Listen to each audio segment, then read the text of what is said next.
Welcome back to Nicole's Nightmare Narratives. Tonight, we delve into one of the most chilling legends ever whispered in hushed tones, the White Window House. Brace yourselves as we uncover the mystery that has haunted a small town for decades. This is The White Window, uncovering the mystery. Anna was a curious soul, always seeking out the truth behind local legends. One story that had captivated her for years was that of the White Window House. Perched on the hill like a silent sentinel, the abandoned mansion loomed over the town, its secrets shrouded in rumors and fear. Anna spent hours in the library, poring over old books and newspapers, searching for any clues about the house's dark past. Her fascination grew with each eerie detail she uncovered. They called it the White Window House, she read. Legend said a family vanished there, and their screams echoed from the boarded window every night. A shiver ran down her spine as she studied the illustration of the decaying Victorian mansion with its single, boarded-up window. Her obsession led her to confide in her boyfriend, Mark, during a quiet afternoon at their favorite coffee shop. Mark was concerned for her safety and tried to dissuade her from visiting the house. "That's crazy, Anna," he said. "Don't listen to those stories." But Anna's mind was made up. That night, under the cover of darkness, she made her way to the White Window House. The house stood in the pale moonlight, its windows dark except for one. A faint, unnatural white glow emanated from behind the boarded window.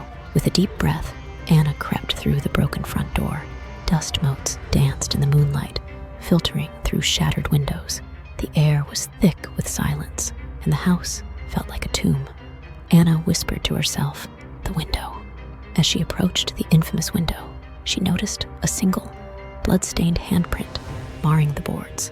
Suddenly, a muffled scratching sound came from behind the window, frantic and desperate. Anna's breath caught in her throat.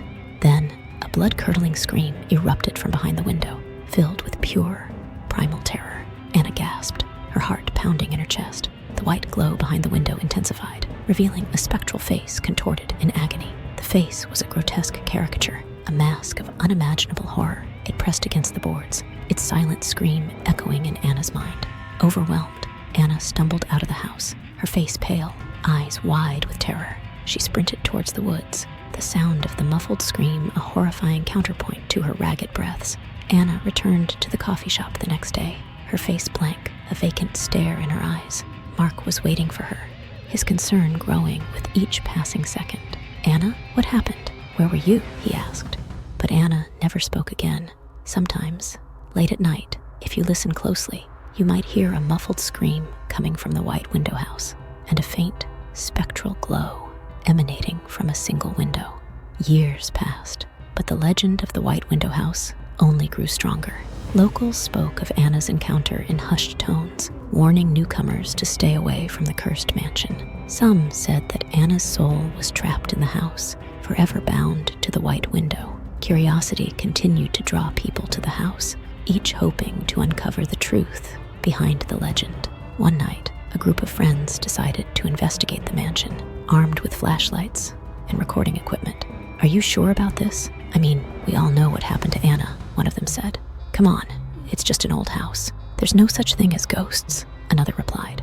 They entered the house, their laughter echoing in the empty halls. But as they approached the white window, the atmosphere changed.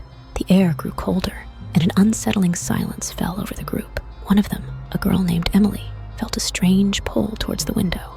She reached out to touch the blood-stained boards, her fingers trembling. Suddenly, the muffled scratching started again, louder and more frantic this time.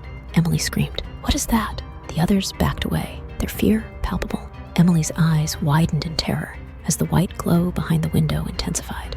The spectral face appeared once more, its contorted features pressing against the boards. "We need to get out of here," one of her friends shouted.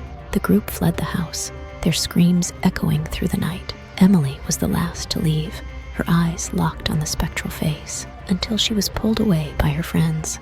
The legend of the White Window House continued to grow, each encounter adding to its chilling lore. But the truth behind the house's haunting remained elusive. Some believed it was the restless spirit of the family who had vanished. Others thought it was a malevolent entity drawn to the fear of those who entered. One night, a paranormal investigator named David decided to take on the challenge. Armed with advanced equipment and a determination to uncover the truth, he set up cameras and sensors throughout the house. "If there's something here, I'll find it," he said to himself. David spent hours in the house, documenting every creak and whisper. As midnight approached, he made his way to the white window. The air grew thick with anticipation as he set up his camera, focusing it on the blood-stained boards. For a while, nothing happened. Then, the familiar, muffled scratching started, followed by the blood-curdling scream. David's equipment went haywire, his camera capturing the spectral face pressing against the boards. "There you are," David muttered, his voice trembling. David spoke into his recorder, describing the face in detail. The white glow intensified, and the face seemed to focus on him, its eyes filled with a silent plea. "What do you want?" he asked.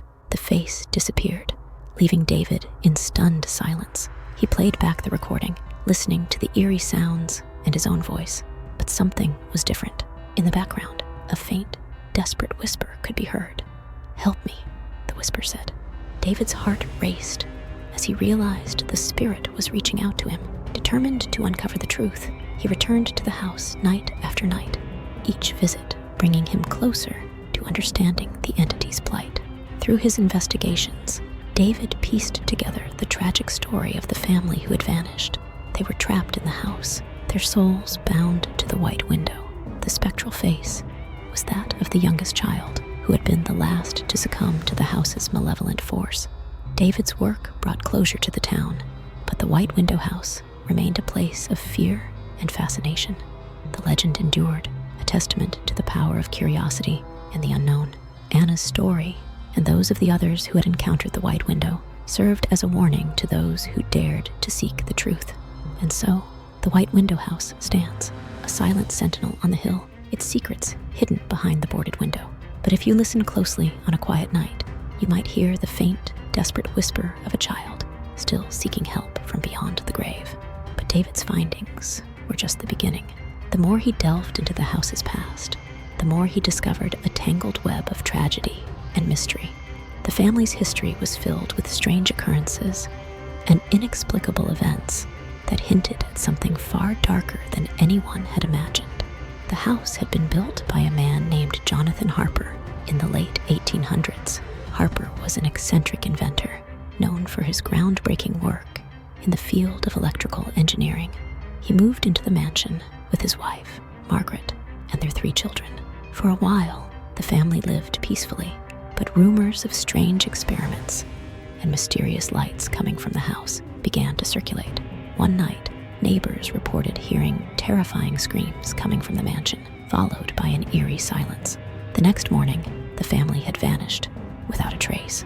The only evidence left behind was a series of cryptic journal entries written by Jonathan, describing his attempts to communicate with the spirit world through a device he called the Spirit Resonator. David found these journals hidden in the attic, covered in dust. As he read through them, he realized that Jonathan's experiments had gone horribly wrong. In his quest to contact the dead, he had inadvertently opened a gateway to another realm, trapping his family's souls within the house.